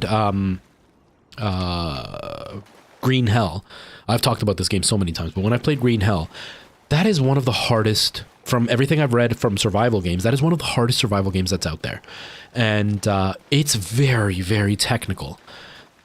And I was looking for a VR game that I could play for a long time, not just like a 1 hour VR game, but something that I could sink some real good time in. And everybody's like, it's like a 20-hour game. And so I got it, and I played for a bit, and I built a fort, but I was barely keeping my character alive. You know, he was always hungry. He was always dirty. And I was like, I don't know how to like move forward because I'm spending all my time just staying alive. And so it's like, how do I do the story if all it is me staying alive? And so I had to go back and watch a couple of walkthroughs at the beginning to learn at least how to get the game going. Once it was going, it was much easier to keep going. And I think I would have needed that for this, just because it's so overwhelming how much you can do and how much you can do but probably shouldn't if you're trying to get through the story. You don't have the stunning graphics, but even ultra low, it looks fine. The story's okay, but you mostly go exploring.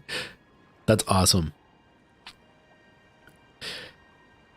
Yeah, did I hear anything about the story in that game? I can't remember if I heard anything about the story in that game, but I've heard like that it's great. I just keep hearing really good things. Jared Smith, hello. I always get distracted by them. I have feeling directionless and having no idea what to do or what I'm... Yeah, Future, and that's what happens to me. And you stop playing for a few weeks.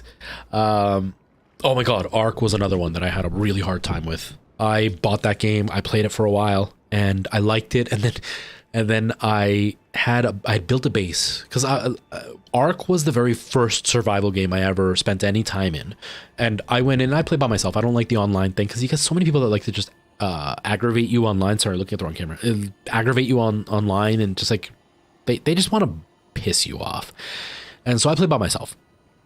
And I was playing, and I had built a base, and everything was good. And then the game spawned in a way where like these two big dinosaurs were right outside the door. And I had spent all my time building my base, but hadn't built any weapons or anything like that. And so they killed me. And then I respawned and they just kept continuously killing me and I couldn't leave. And so I just stopped playing. But yeah, that game's tough. That game's really tough too. I got it again. Like I downloaded it again, but I couldn't get into it. I might try again. I think right now it's because I'm really hung on VR and I tried playing it in VR and my computer just struggled with it. But what sends me in the right direction, Jarrett? But yeah, future. And the worst part with having those open world games that like get you distracted is, yeah, you get to the end and you don't remember what happened or why something is important. Or you'll have what happened to me during The Walking Dead Saints and Sinners. I played that and I liked it.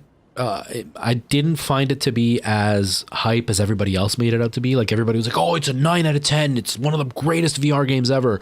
For me, it was like a 7. It was good, but it was so repetitive in my mind. Like it was just the exact same thing over and over and over again. So it was like, I got pretty bored of it pretty quick. I beat it, but the game 100% lost all of its power when they introduced the bad guys. Because like the final, like, oh my God, because I don't want to spoil the game, but you walk in a room and you meet somebody at one point and the way the character talked to you, it was very much like yeah, it's me. You've known all about me and yeah, you finally get to meet me. Like it was that kind of feeling. And I hadn't even heard this character's voice or heard his name even once through my whole gameplay. And so I'm going, am I supposed to be like intimidated? Am I supposed to be impressed? Am I supposed to want to work or like even have an opinion on whether I want to help you or not? Like, I don't even know who the hell you are. But they made it out to be like, the big reveal, here he is. And it's like, what? It's just like imagine playing Zelda, especially the original Zelda where they keep talking about Ganon, then in the end you see Ganon. No, just imagine you're playing the game, then you walk in at the very end and then like, Sahasala or whatever the character's name is from the Game Boy one walks in and then he's like, yeah, it's me. And you're going, who the hell are you? I've been looking for Ganon this whole time. Who the hell are you? It's like, I'm actually the bad guy. Well, what am I supposed to feel when I've never heard your name? That's what I felt with Saints and Sinners because I was so distracted wandering around trying to collect stuff. And it's like you were so worried about making an open world game that you made the game directionless. So by the time I got to the end, I had zero invested in the story. And that made me completely lose interest in the franchise as a whole, which is sad because graphically it's pretty good and mechanics wise it's pretty decent, but your story was crap and that really sucks. You know what I mean? You always forget. Yeah, character names. I'm the same way. I'm exactly the same way. My Alana, she is very good with names.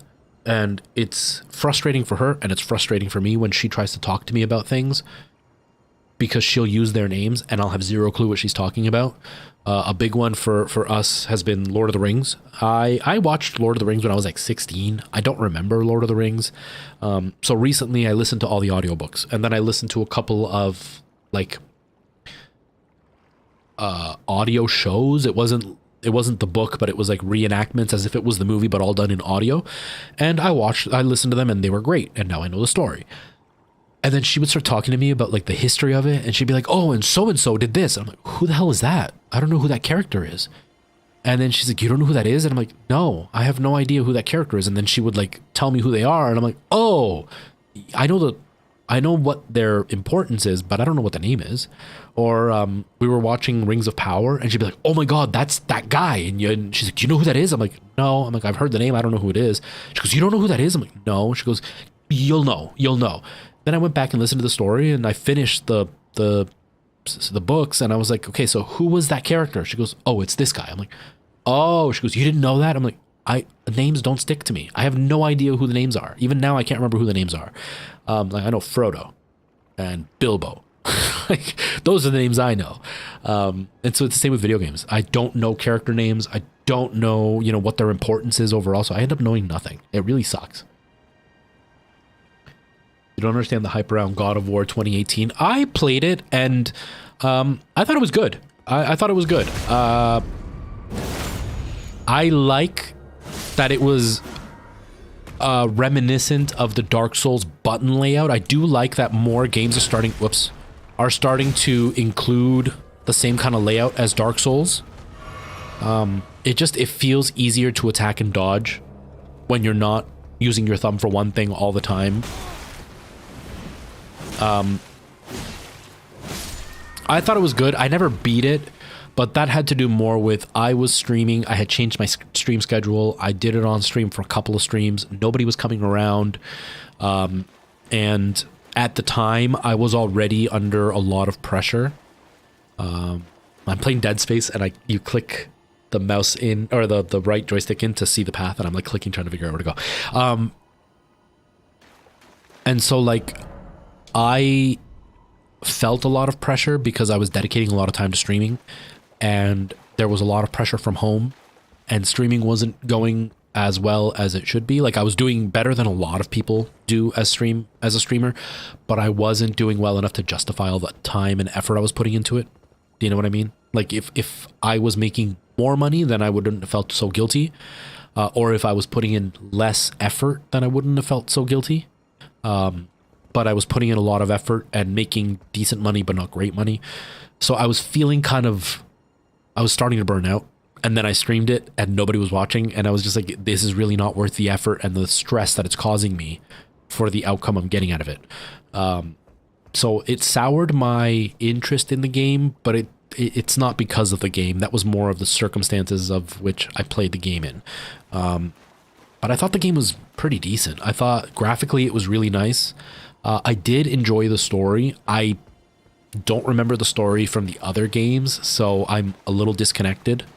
I feel like you would have had to have played the other games to at least have a grasp of who Kratos is and like the significance of the things he goes through. But I thought it was decent. I thought it was more than decent, but I don't have any like connection to it, so I don't feel this reverence for the game like a lot of people do.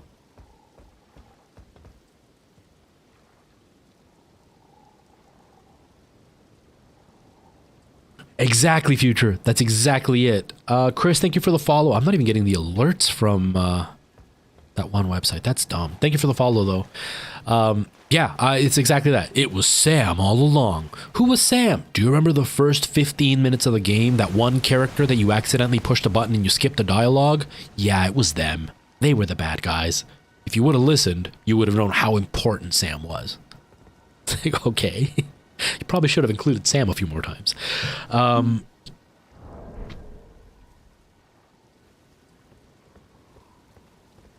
Just casually standing there. I've played that story for it, just ruined it for me, which sucks because the gameplay seems awesome. That was Final Fantasy 12. Which is funny because 99.9% of the world's opinion, Pretzel, is the opposite. That the story was good, the gameplay is what wrecked that game, and I am of that opinion too. The story was, I enjoyed Final Fantasy 12's story. The gameplay was garbage.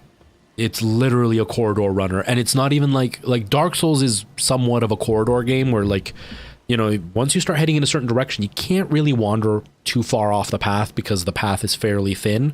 But Final Fantasy 12 was literally a corridor. Oh no! I'm thinking 13. 12, I got stuck because of a glitch, so I didn't get into the story. My mistake.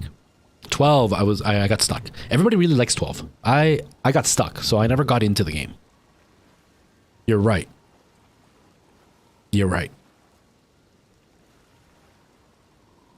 Ragnarok is also pretty good. I heard Ragnarok was amazing. I never tried it, only because I never beat 2018.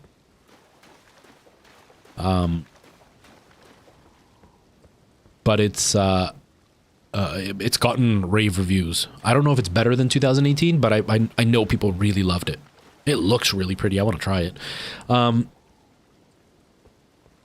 But yeah, Pretzel, I mean, the truth is the vast majority of games are political in nature. It just kind of depends on whether it lines up with your political views or not, and whether it does it in a way where it's trying to preach versus just using that as a mechanism. Do you know what I mean? Because there's a difference between like using politics as just like the driver of the story versus using it as a way to preach to somebody. Because Final Fantasy VII is 100%, it's not political per se, but it's very much about capitalism. Final Fantasy VIII, 100% about politics. Like it's so political in nature, like insanely political in nature. 12, from what I recall from the bit that I did play it, yeah, it was fairly political, but it didn't seem any more political than any of the other Final Fantasy games that I played. But again, it just kind of depends on whether it aligns with what you believe or don't believe, or what you think is worth talking about or isn't worth talking about. One of my friends talked about the game Days Gone, and they had heard great reviews, they had heard great things, and then they played it for a little bit and they were like, no, because it had very much a white supremacist feel for the lead character. And I had played it and I was like, I don't remember that too much, but I'll pay attention to it next time. And now I've played through the majority of the game, and yeah, it's kind of there. At the same time, you kind of move away from that aspect of the story, and then that really has nothing to do with anything, but there's a lot of politics in the game. But it kind of depends on your perspective of the world around you, right? So it can really change the way you look at something while everybody else doesn't see it that way, if that makes sense.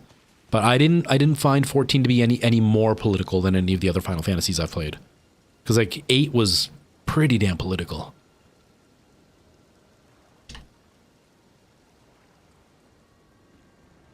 Which one, Preston? Ragnarok? Have I played Far Cry 5? No, never been a Far Cry fan. I played quite a bit of Far Cry 3. I think I may have even beaten Far Cry 3. Then I got Far Cry 4 and I played for about half an hour and I couldn't find interest in it. I tried the original Far Cry, had no interest in it. Primal was the only other one that I liked, but that had to do more with the fact that it was like a caveman game, and I've always liked the whole caveman thing. But as far as Far Cry is concerned, that's probably one of the worst Far Cries out there. Everybody does not like Far Cry Primal. But never been a real fan of Far Cry. I'm not a big first person shooter player to begin with. And Far Cry was just really not one that I was super drawn to. I've beaten a few user. I've been wandering around a lot today. Haven't really done anything interesting today. Nice, Preston. Yeah, I've heard really good things, and graphically, Ragnarok looks awesome.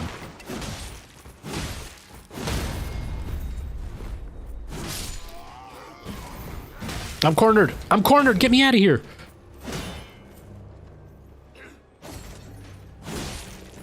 Okay.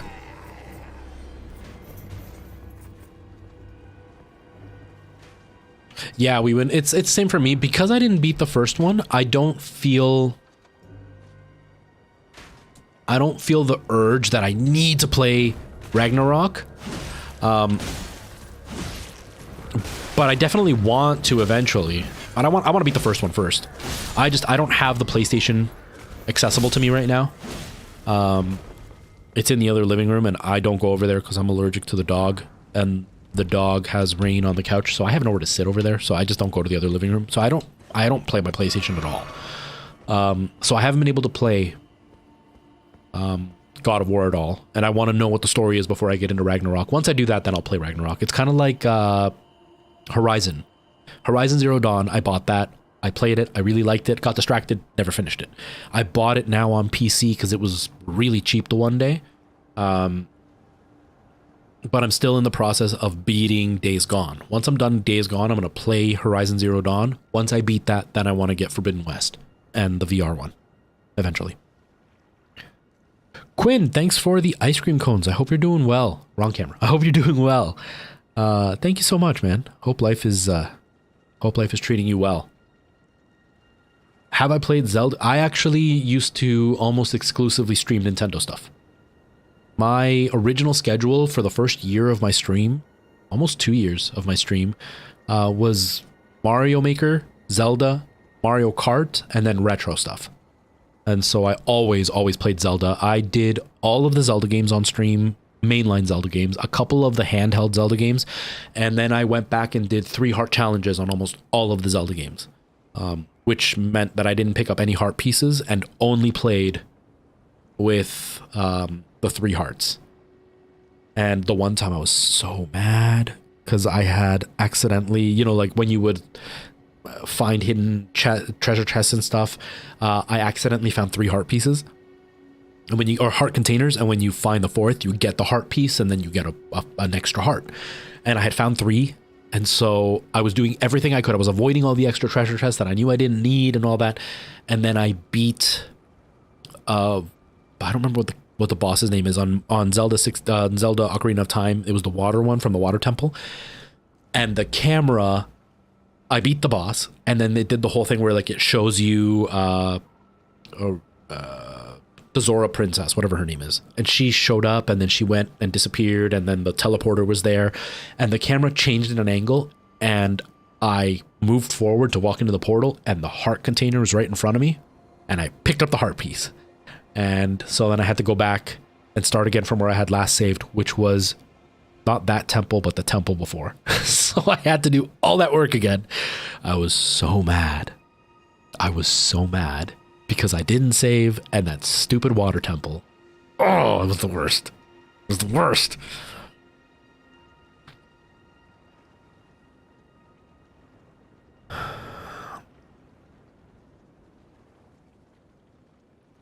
Merle,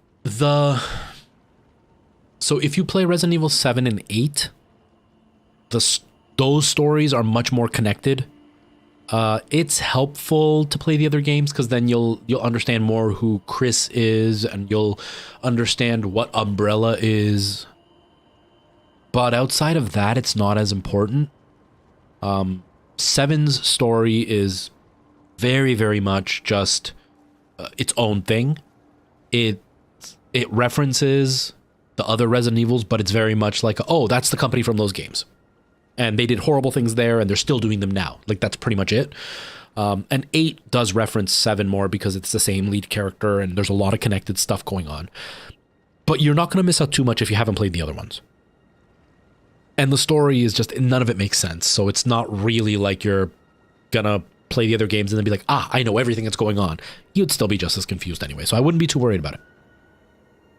Until you got scared. You sent the picture? Okay, I'll ask my brother to send it to me for sure. What is my favorite Zelda game? That's rough. It's probably Majora's Mask. That's usually my go-to answer. But this is why it's a tough answer for me, because Majora's Mask is my favorite Zelda without any ifs, ands, or buts included. Just, I love that game. But if I'm allowed to include if, it would be Skyward Sword. Skyward Sword is my favorite Zelda game if it had better controls. Because the controls in Skyward Sword are what made that game really hard to appreciate. Just because using the motion controllers, especially when they're not as responsive as they should be, if they had the controls for like VR, where it's one-to-one motion, then yeah, it would be amazing, because then you could do things like a quick, like trick the guys that you're going to attack one way and then quickly swing the other. But because it's based on a gyroscope and a little laser at the front, or IR sensors at the front, you might be swinging this way and then do like a whole, like, I'm going to go this way and then fake it and go the other way. The game is still going to recognize that you're swinging the same direction. So it'll just do the one swing that you didn't mean to do. So the controls really wreck that game. But the story, the graphics, the gameplay outside of the controllers, my favorite Zelda by far. I loved it by the end of it. I loved the characters, but the controls were just so bad. And that's a real shame. And I was really hopeful that the Switch version would fix a lot of that issue. And they helped, but they didn't really fix it. Still, people weren't very happy with the way that they tried to fix it, which sucks because it's such a good game.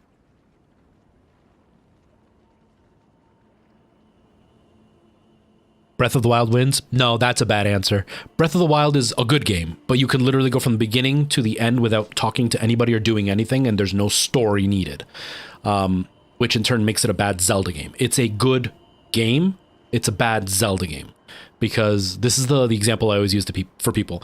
If you play Breath of the Wild, there is no guarantee you're going to like any of the other Zeldas. If you play any of the Zeldas and then go play Breath of the Wild, you're probably going to like Breath of the Wild, but it doesn't go in reverse. So if Breath of the Wild is kind of its own entity, it's not a very good version of that franchise, because it doesn't represent what the rest of the franchise is. So it doesn't translate well. So to me, that's why it's not the best game.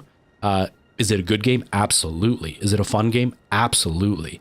But it's not a good representation of what Zelda is. So it's not the best Zelda game. It's probably one of the best Switch games. Definitely not one of the best Zelda games, though. I think Ocarina of Time is good. I think Ocarina of Time is a very unique situation, because what makes it even better for people my age, millennials, is that was the jump from 2D to 3D for most of us. And so we were able to see a whole new way of realizing video games. So that adds a whole bunch of impact into the game. Does it have issues? Absolutely. Does it need work? Yeah, there's stuff in there that's very basic, and it could have been so much more, but they were still learning how that stuff worked. Outside of that, I thought the story was really good. Graphically, it was very, very good. It just, now we look at it, it's like a big empty Hyrule field with nothing out there except for a few bad guys, which is boring, dull. So for its time, it was phenomenal. Now, does it hold up? I think nostalgia has a lot to do with it. It's not like something like Super Mario World on the SNES, where that is timeless. That is good no matter how you look at it. Ocarina of Time, you see its age, you see where it's lacking, but because of how important it was in the gaming sphere, it holds up. Do you know what I mean? Twilight, I would say no, but that's just my personal opinion. I've never liked Twilight Princess, only because I hate the Wolf-Link stuff. It drags on way too long. It's very hard for me to get through. I agree with you with Wind Waker. Wind Waker is phenomenal, but I know most of the world hates it because of the boat stuff. Same thing. Very long, drags on, very hard for people to kind of handle. Outside of the Wolf-Link stuff, Twilight was really, really good, but there's just too much Wolf-Link stuff for the way I like to play. So I've always, that one's actually been along the bottom of the list for me when it comes to Zelda games. It's probably the one I like the least. But that is 100% a me opinion. There's nothing that I can say like, no, it's because of this and this, and that's why I'm going to like fight tooth and nail that it's bad. It's like, no, I just don't like it. It's kind of like Call of Duty and Fortnite. I don't like those games. I find them super boring and they're just not for me. But that doesn't mean they're not good games. They're just not for me. They're not the kind of games that I like to play. Do you know what I mean?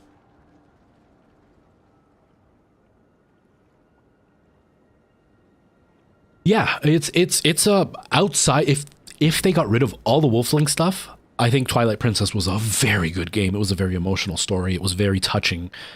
But just the Wolf-Link, especially on the OG consoles, like when we're talking on the Wii and on the GameCube, you had to collect more of the bugs. So the Wolf-Link stuff just dragged on even longer than the HD remakes. That was just too much for me. By the time I reached the third Wolf-Link section, I stopped playing and I just never went back to it. The first time I beat it was on stream, and that was like 2 years ago. And that game came out when I was in high school. So it took me forever to actually sit through and beat the game. And it was just because I was doing, I had done like a challenge for myself where I was going to beat all the Zelda games with 3 hearts. And that was one of the ones that I had to sit through. And it was really hard for me to do. Really hard for me to do.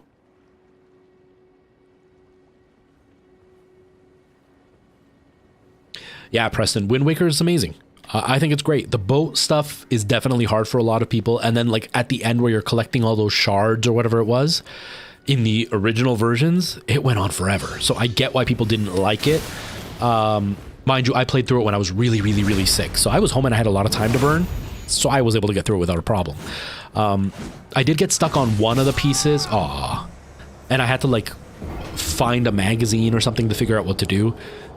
And then on the HD remake, they added the faster the faster sail, and they had a few less shards to pick up. I can't remember what they did. They tweaked it to make it a little bit better. And yeah, it's way, way easier to deal with. But Wind Waker, graphically, I think that's the game that holds up the best out of all of them. The latest one, whatever that one's called. Brain Fart, whatever the latest one's called on the Switch. That one graphically will hold up long term, but it's still using some realism involved in it, so it will eventually look its age, which it's starting to. Whereas Wind Waker, because it's all cell shading and it looks like cartoons, it's going to hold up forever. Yeah, Wind Waker is extraordinary. Oh, I should probably stop. It's 2:23, and I need to go pick up Nora in about 5 minutes. So I should probably stop before I get too far and then end up getting stuck.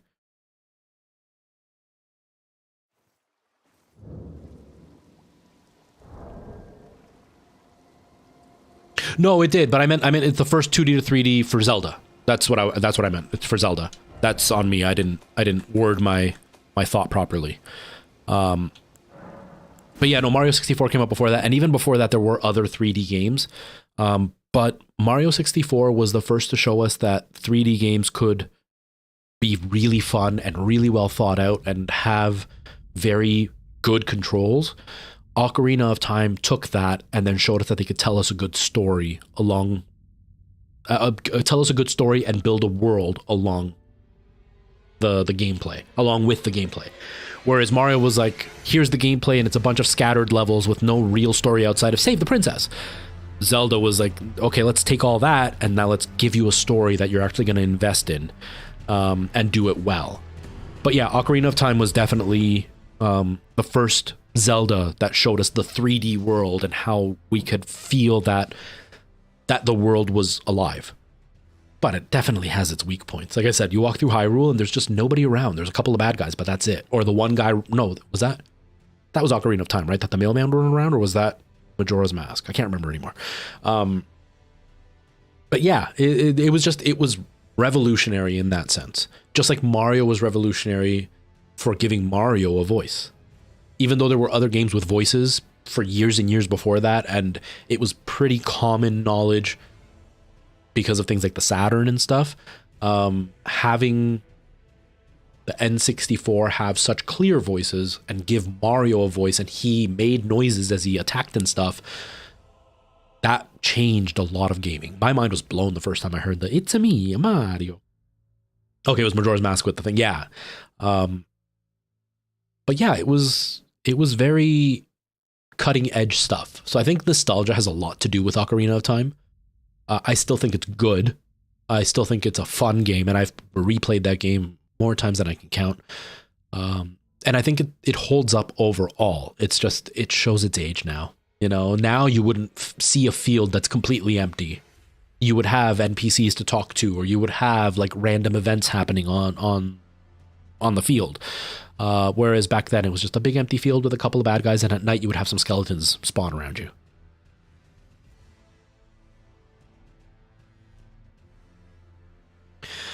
What do I think is technically the worst outside of my enjoyment? I'm not going to include any of like the handheld ports or any of that stuff, but I would probably say Zelda 2. Just based on like the fact that it was a side scroller, and that it was still very, very, I can't think of the word right now, but like figuring out what to do was really hard in that game. It wasn't the first one too, but like that just felt very, very hard to figure out what to do. That would probably be the one that I would put as the worst Zelda game as far as overall significance is regarding. I think overall most Zelda games are very competent, because even number 2 is good. It's just a product of its time. Video games were still fairly new, and telling gamers what to do was not as clear as what it is now. And the translation issues also make it a lot harder to figure out what to do, because sometimes the Japanese version did tell you what to do, and then the translator spoke English, but it doesn't mean they were fluent in English, so they would translate it and it made no sense as to what they were trying to say, or vice versa. It was an English speaker who spoke Japanese, but it doesn't mean they actually understood Japanese idioms, and so they translated it literally what they read, and it made no sense in English.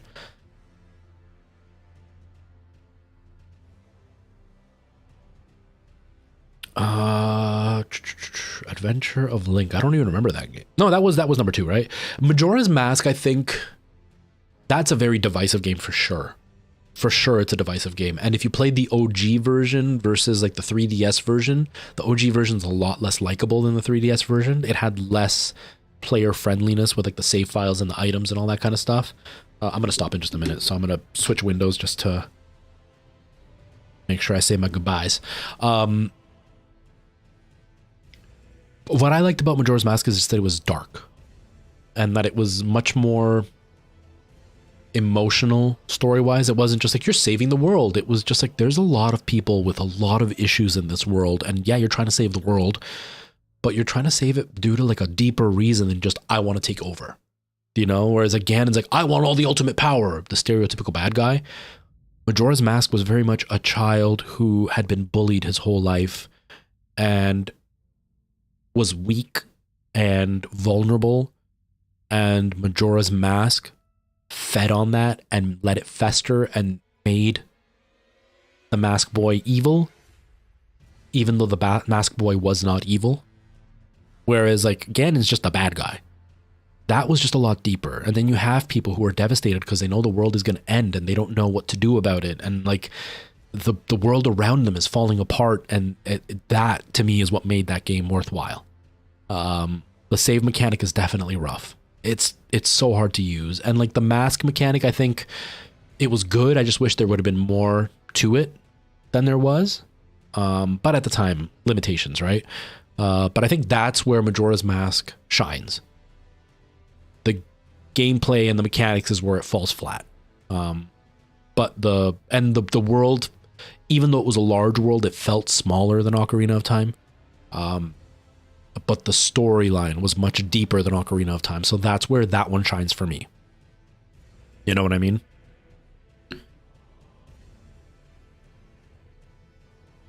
All right, Merle, see you. I don't know if you're saying goodbye or is it because I'm saying I'm about to end. Probably because I'm saying I'm about to end. Yeah, I should probably end right now, actually. I remember I was playing it and stopped for a bit and came back and had no idea where I was supposed to go. Yeah, Preston, and that was one of the big things is I took time away from Twilight, and then I had no idea what I was supposed to do when I got back, and I took time away from it just because I didn't want to do the Wolf Link part again. Like I was like, oh my god, I have to do this again, and so I did the Wolf Link part, but I was like, I don't remember what's happening. Like I finished it, and then I stopped playing because I had burnt out, and then when I went back to it, I was like, I don't remember what I'm doing, and I feel really lost, and I wandered around for like 25 minutes, and when I didn't make any progress, I was like, forget it, I'm not going to play this anymore, until I started streaming and had to push through it, you know? Yeah, the time jumps definitely made it hard. I totally get that. And even you might be at the very end of a temple, but you're running out of time, and you still need to fight the boss, so you don't have enough time to do that, so you go back in time, and all of a sudden you have to do the whole temple again. That could be really hard to do, especially if you get lost in a temple and you have to do it 2 or 3 times and redo all the process. And sometimes those temples were really big, and then you'd get like halfway through and you don't remember what you did last time, so you would waste more time trying to remember what you just did before even getting to the part where you were stuck before. Yeah, that stuff can be really, really hard to deal with. I thought the time jump mechanic was interesting. I think it was a little bit premature, which Nintendo's renowned for that. They always do things that they may not have full grasp on, like the motion controls. VR has very good grasp on motion controls. The Wii did not. And the time jump mechanic would have worked better maybe on newer hardware, where you could, like Ratchet and Clank, where you could affect things instantaneously and have it change the world. It would have made more sense now versus then. But overall, I thought it was a good game. I get why people don't like it. It's definitely one of my favorites, but again, the story. The story is what drives me in most video games. Thanks, Nikki. I appreciate that. All right, I need to go get Nora. I got to get out of here. Thank you everybody for hanging out. I will be seeing you on Thursday. No. I probably won't be seeing you on Thursday. I doubt I'll be live tomorrow because I'm going to put on the new hair system and I don't really want to be on camera with like my hair being all long and messy and looking horrendous. Unless I can like, comb it back and it looks presentable. Maybe I'll do something. I don't know.